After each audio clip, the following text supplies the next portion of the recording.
श्री शिवाय नमस्तु भीम हर हर महादेव। स्वागत है आपका हमारे चैनल वास्तविक जानकारी पर। दोस्तों, सभी की कामनाएं कबूल हो गई। गुरुजी पंडित प्रदीप मिश्रा जी हमें शिव से मिलाने व्यासपीठ में आ गए हैं।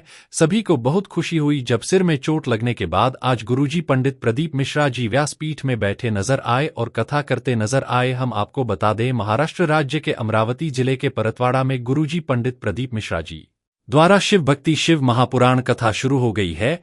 यह 7 दिवसीय शिव महापुराण कथा है जो कि 6 मई 2024 से 12 मई 2000 तक आस्था और YouTube के माध्यम से देखी जा सकती है। आज 6 मई पहले दिन की शिव महापुराण कथा में गुरुजी ने इन नए उपायों की जानकारी दी। बेलपत्र के पेड़ के नीचे एक पीपल के पत्ते से करने वाला बिल्कुल नया वैशाख महीने का उपाय। साथ ही गुरुजी ने आज रुद्राक्ष वितरण से जुड़ी हुई एक बिल्कुल नई जानकारी दी है। इसके साथ ही गुरुजी ने बताया कि इस नाम का जाप मात्र करने से आपका कल्याण हो जाता है। इसके साथ ही गुरुजी ने 11 सोमवार या फिर 21 सोमवार करने वाले एक बिल्कुल नए उपाय की जानकारी दी है, जिसे आप अपने त्वचा संबंधित परेशानियों को करने के लिए कर सकते हैं। सभी की जानकारी हम आपको इस वीडियो के माध्यम से देने वाले हैं। साथ ही गुरुजी ने आज बहुत सारे पत्र पढ़े हैं, पर वीडियो लंबा ना हो इसलिए हमने पत्रों वाला एक अलग वीडियो बना दिया है, जो आप इसी वीडियो के कमेंट बॉक्स में उस वीडियो की लिंक देख सकते हैं और उस पर टच करके आप पत्रों वाला वीडियो भी देख सकते हैं। वह वीडियो आप इस वीडियो को पूरा देखने के बाद अवश्य देखिएगा।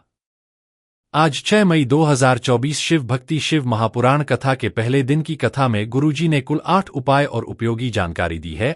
सभी की जानकारी हम आपको इस वीडियो दे देंगे। अगर किन्हीं कारणवश आपने आज की कथा नहीं सुन पाई है तो पूरी कथा का आपको इस छोटे से वीडियो से प्राप्त होने वाला है।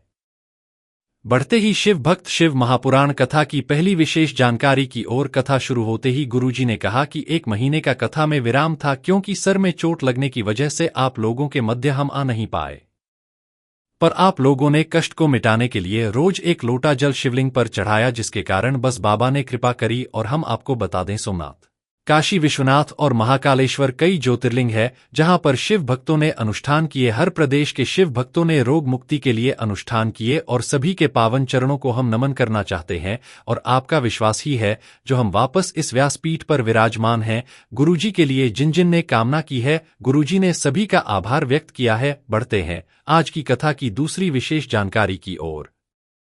गुरुजी ने कहा, आप सभी को एक बात का विशेष ध्यान देना है। शिव महापुराण की कथा अगर आप टीवी के माध्यम से सुन रहे हैं, मोबाइल के माध्यम से, या फिर आप पंडाल में सुन रहे हैं, कहीं पर भी बैठकर अगर आप कथा का श्रवण कर रहे हैं, तो आप भोलेनाथ को धन्यवाद दीजिएगा कि आपने मुझे अपना बना लिया है, अपने परिवार में जोड़ लिया है। बढ़ते हैं आज की कथा की तीसरी विशेष जानकारी की ओर। गुरुजी ने कहा, आपको अगर हिचकी आती तो आप हमेशा सोचते हैं कि मेरा बेटा या फिर मेरी बेटी ने मुझे याद किया होगा या फिर मेरे माता पिता ने मुझे याद किया होगा। आप कभी यह क्यों नहीं सोचते कि आपको कुबेर भंडारी ने याद किया है? बहुत समय हो गया है कुबेरेश्वर धाम आए, बहुत समय से आपको धाम नहीं आए हैं।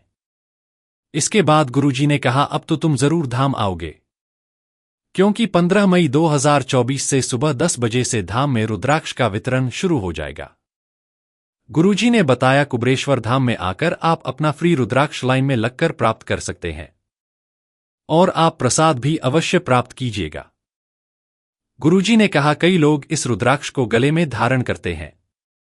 कई लोग इस रुद्राक्ष का जल गलाकर वह जल शिवलिंग पर अर्पित करके रूप में प्राप्त करके कुंदकेश्वर महादेव का नाम स्मरण करते हुए उस जल का आचमन करते हैं। और कई लोग धन प्राप्ति के लिए, लक्ष्मी वृद्धि के लिए उस रुद्राक्ष को गुल्लक में या फिर अपनी तिजोरी में रखते हैं। अब हम आपसे प्रश्न करना चाहते हैं कि आप अपने रुद्राक्ष का उपयोग किस प्रकार से करते हैं? कमेंट बॉक्स के जरिए जरूर बताइएगा। बढ़ते हैं आज की कथा की चौथी विशेष जानकारी की ओर। गुरुजी ने कहा, हर कहीं के गंगाजल को आप अपने घर पर ला सकते हैं।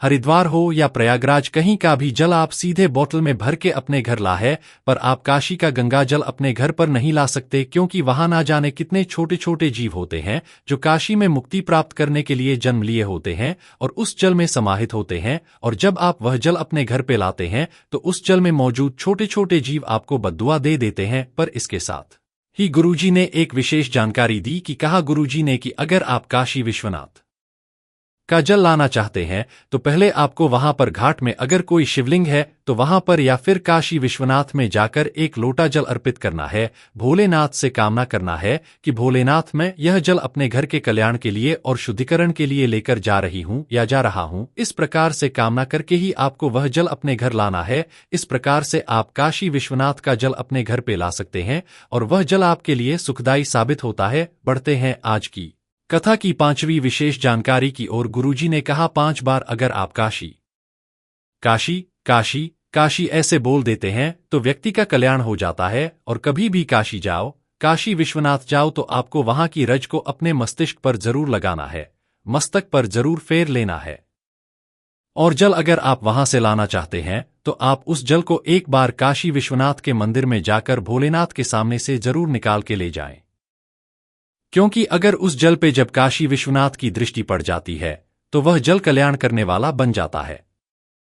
बढ़ते हैं आज की कथा की 6वीं विशेष जानकारी की और। गुरुजी ने वैशाख के महीने मिट्टी के पात्र का जल शिवलिंग पर अर्पित करने का महत्व बताते हुए कहा कि वैशाख के महीने में मिट्टी के पात्र में भरा हुआ जल आपको जरूर शिवलिंग पर अर्पित करना चाहिए।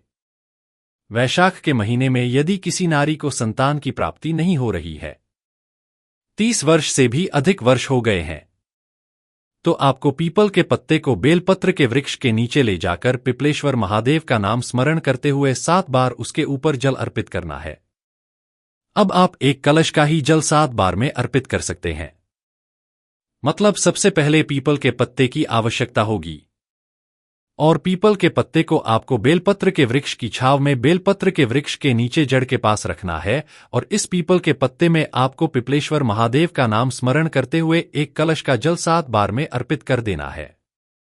पूरा जल अर्पित कर दें। इसके बाद आपको इस पीपल के पत्ते को उठाकर अपने घर आ जाना है और आपको रात्रि के समय इस पीपल के पत्ते को दूध के साथ उबाल लेना है। उबालने के बाद आप इस पीपल के पत्ते को निर्वाल के रूप में है, मतलब विसर्जन के रूप में रख सकते हैं या फिर किसी वृक्ष के नीचे भी छोड़ सकते हैं। अब उबले हुए दूध का आपको सेवन पति पत्नी दोनों को करना है। गुरुजी ने कहा कि आप यह विशेष उपाय वैशाख माह में 3 से 4 बार अवश्य करके देखिएगा, संतान की प्राप्ति निश्चित होती है। गुरुजी का बताए गए संतान प्राप्ति का वैशाख माह का बिल्कुल नया और विशेष उपाय है, जिसे आपको इस वैशाख माह में अवश्य करना है। वैशाख माह के बचे हुए 15 दिनों में आप रविवार को छोड़कर कभी भी किसी भी दिन यह उपाय कर सकते हैं। बढ़ते हैं आज की कथा की 7वीं विशेष जानकारी की ओर। गुरुजी ने कहा जैसे आप अपने घर से बाहर निकलते हैं तो आप अपने साथ दवा लेकर निकलते हैं, दवाइयां लेकर निकलते हैं, उसी तरह आप जब अपने घर से बाहर निकलो तो अपने माता पिता का भी आशीर्वाद लेकर निकलो। ऐसा करने से आपके साथ दुआ भी चलती है और जब दुआ और दवा आपके साथ चलती है तो आपको जीवन में उन्नति ही देखने को मिलती है। बढ़ते हैं आज की कथा की 8वीं और अंतिम विशेष जानकारी की ओर। आज की कथा में गुरुजी ने त्वचा संबंधित किसी भी प्रकार की समस्या होने पर एक विशेष उपाय करने को कहा है। यह उपाय आप किसी भी 11 सोमवार या 21 सोमवार को कर सकते हैं। गुरुजी ने कहा 11 या 21 सोमवार आपको 5 बेलपत्र लेना है और 5 बेलपत्र का आपको कमल पुष्प बना लेना है, कमल की आकृति बना लेना है। मतलब आप बेलपत्र की जो डंडी होती है उन सभी डंडियों को आपस में मिलाते हुए एक कमल जैसी आकृति बना लें। अब आपको इस कमल पुष्प को शिवलिंग पे अर्पित करने से पहले सबसे पहले आपको माता अशोक सुंदरी के स्थान पर इस कमल पुष्प का स्पर्श करवाना है। बाद इस कमल पुष्प को आपको शिवलिंग के ऊपर अर्पित कर देना है। गुरुजी ने कहा शरीर में त्वचा संबंधित किसी भी प्रकार की समस्या होने पर आप यह विशेष उपाय कर सकते हैं। शिवलिंग के ऊपर कमल पुष्प को अर्पित करने के बाद आपको 1 लोटा जल शिवलिंग पे अर्पित करना है।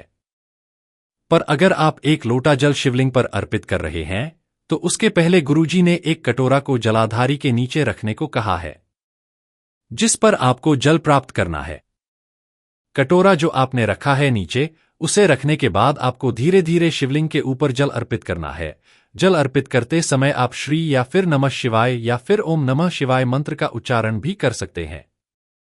पूरा जल अर्पित करने के बाद आपको उस कटोरा जिसमें आपने जल प्राप्त किया है, उस प्राप्त किए हुए जल को और 5 बेलपत्र को लेकर घर आ जाना है। इसके बाद गुरुजी ने कहा उसी दिन मतलब एक ही दिन में 5 बेलपत्र सुबह से लेकर शाम तक आपको थोड़े थोड़े अंतराल में खा लेना है। साथ ही आपको जो जल आपने प्राप्त करके लाए हैं उसका भी 5 बार में आपको आचमन कर लेना है, मतलब जल भी आपको 5 बार में प्राप्त कर लेना है, पी लेना। यह गुरुजी का बताया बिल्कुल नया विशेष उपाय है जिसे आपको 11 या 21 सोमवार गुरुजी ने करने को कहा है। आप 11 सोमवार भी कर सकते हैं या फिर आप 21 सोमवार भी कर सकते हैं। गुरुजी ने कहा जैसे जैसे आपके सोमवार बढ़ते चले जाएंगे वैसे वैसे आपकी त्वचा संबंधित जिस प्रकार की भी समस्या है वह समाप्ति की ओर बढ़ने लगेगी, धीरे धीरे उसका अंत होता है आपको नजर आने लगेगा। यह विशेष उपाय आप किसी भी सोमवार से शुरू कर सकते हैं, ऐसा जरूरी नहीं है कि आपको इस वैशाख में ही यह विशेष उपाय करना है। बस आपको इस बात का ध्यान रखना है, इस उपाय के आपको कमल के पुष्प की आकृति बनाना है, मतलब 5 बेलपत्र को आपस में जोड़ते हुए एक कमल पुष्प जैसी आकृति बनाना है और उसे आपको माता सुख सुंदरी के स्थान पर पहले स्पर्श कराना है, उसके बाद शिवलिंग पे अर्पित करना है। इसके बाद जल अर्पित करना है और उस जल को प्राप्त करके भी उस जल का आचमन करना है और बेलपत्र का भी आचमन करना है। इस वीडियो में हमने पत्र नहीं बताया है। पत्र वाला वीडियो देखना चाहते हैं तो कमेंट बॉक्स में हमने उस वीडियो की लिंक डाल दी है, उस लिंक पर टच करके आप आज की कथा में गुरुजी ने जितने भी पत्र पढ़े हैं सभी की जानकारी प्राप्त कर सकते हैं। वीडियो में बताई गई जानकारी से अभी भी आपके मन में कोई प्रश्न है तो ये प्रश्न आप कमेंट बॉक्स के जरिए पूछ सकते हैं। व्यासपीठ में वापस गुरुजी को बैठा देख आपको कितनी खुशी हुई वह आप अपनी प्रतिक्रिया कमेंट बॉक्स के जरिए हमें जरूर बताइएगा। बाकी दोस्तों, इस उपाय को करने में अगर आपको कोई भी दिक्कत समस्या आती है तो कमेंट करके पूछ सकते हैं। श्री शिवाय नमस्तुभ्यम, हर हर महादेव।